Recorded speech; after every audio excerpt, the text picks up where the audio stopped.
Hi everyone. Today we're going to talk about life purpose.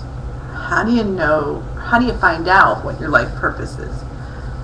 And by life purpose, I mean that big picture in life. I don't mean getting married, having kids, growing old together,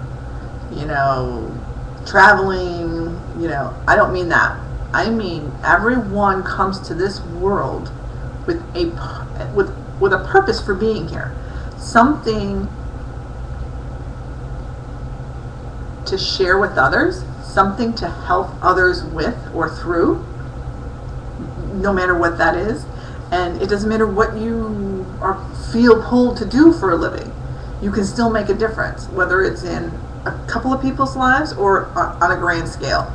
It doesn't matter. It matters that you've come to help others. And most people know in their heart what they want to do with their life. And if you don't, that means you're all up in your head. And I don't mean like ego or anything like that. I mean you're living up here and you're not allowing yourself to feel in your heart your life. Now feel in your heart for others, and actually you should tap into that, because if you're in love with somebody, pull yourself down to your heart and how you feel for them, and then kind of open up to, what else do I feel like that about? Because your purpose is grand inside your heart. And sometimes it takes a long time to figure out what that is. And sometimes it shifts. It doesn't change, it shifts. It takes on a different persona. And I'll give you an example. I have a client. He is an attorney. He's an environmental attorney. He didn't start like that. He started as a criminal justice attorney because he grew up in the ghettos. And his idea was he knew a lot of people who were arrested unjustly. They were persecuted for crimes they didn't commit. Granted, they committed crimes, just not the ones that they were being charged with. And then he got to be about 40, and he started seeing what was going on in the world, the environment, how everything was changing, and how he wanted to get involved in politics. And he couldn't do that with just that criminal justice background. He needed to go back to school, learn more about the environment. Yeah, he got another degree. And then he could practice law as an environmental attorney because he had more knowledge. He probably could have made the shift without it, but he chose to take it a step further. And see, he just knew what he was supposed to do. And we all pretty much do know. It's whether we act on it or not. And I'll give you an example of someone I know, and I'm not going to say his name, but when we were growing up, he had this knack for drawing. He could draw cars. He could draw detail. And I remember as a kid thinking, he's going to grow up and he's going to be the one who helps design new automobiles. I just knew that was what he was supposed to do in his life. And no, it's not what he did. Because he got to this point in his life where he tried to go to school, and you have to understand, growing up in the 70s is kind of like, it's not like today. It's not like, we didn't have as many choices presented to us as to what we could be when we grew up. So had this person been presented with, well, you could just go to this university and you could work on designs and you could do this, and let's find the college that would foster this and help this grow. But that wasn't the mentality at the time in middle America, in middle class America. And so he went off on a different path.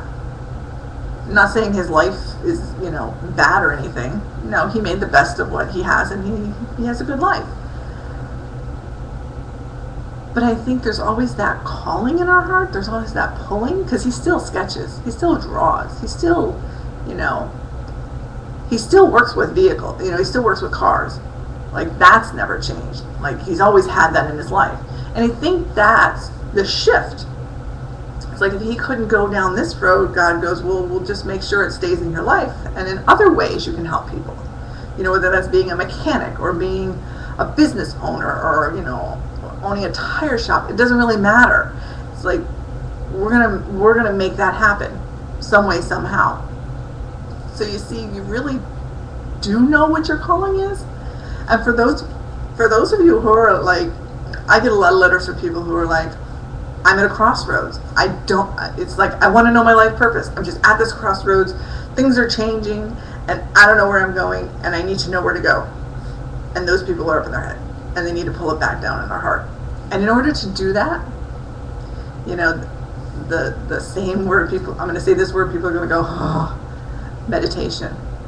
And by that, I just mean lay down, set a timer for 10 minutes, and close your eyes and say, God, what do I need to know? Or, before you go to bed at night, this is even easier. Before you go to bed at night, right before you're about to fall asleep, thank God for the day and for everything you've been given, and then say, please help me remember what it is I need to know. Please help me remember what path I'm on and what my purpose is. 9 times out of 10, people will wake up with this knowing. It's not going to be this big, I'm supposed to be doing this with my life. Some people, I'll talk about that later, but some people do have that. It's like the 1%. They have this epiphany. And it's just like they wake up and go, oh my God, this is what I'm supposed to be doing. I'm supposed to have this. Yeah. But the other, 90%, 99% people don't. But they wake up feeling different. They wake up with this little pull.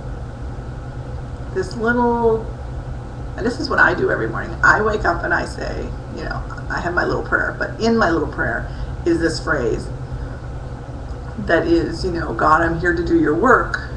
Show me the way. And I think if everybody said that in the morning, whether they were talking to God or not, but, whoever their higher power is, show me the way. Let me do your work. Show me why you want me here. I think more people would find that path. They would, when you just follow your intuition, you're kind of led to the right place. It's when we leave our intuition and go to that middle ground that's on the verge of going to second guessing. You go to the middle ground or to that place of second guessing is when we get in so much trouble. Once you get to second guessing, it's like you go over and over and over and over in your head, and it's like you're never going to get an answer. You have to go back to the beginning. But do that in the morning. You can do other things. There's a course called Authentic Writing. It's a writing program where you can figure out what your purpose is. It's literally, I think that's what the book's called, is Authentic Writing. And you can just get it in any bookstore. It's probably a new used bookstore because it's been around for a long time. And you can go to workshops. You can go to life mapping. I used to do a workshop called Life Mapping, and it helped people kind of map out their physical sense of their life and kind of match it up with their spiritual self. There are so many things to do. Don't just stand there and go, oh, well, what's my life purpose? I have people come and have readings all the time, and that's their big question, is what's my life purpose? And if your family on the other side tells you what your life purpose is and you don't connect to it, it's not going to mean anything. Especially if they tell you now and it's something that you're not going to grow into being, until a couple of months down the road or a couple of years down the road. So do that. Kind of do this before you go out and find the workshops. Just before you go to bed at night, ask God to help you remember. When you wake up in the morning, ask Him to show you the way. Because, and I hope that doesn't sound preachy, because I really don't want it to sound preachy. But I want it to sound simple, because that's what it is. It's very simple. And yeah, I'm getting the signal, so it means I'm running out of time. So have a fabulous day, and you have any questions, please email me. Ciao.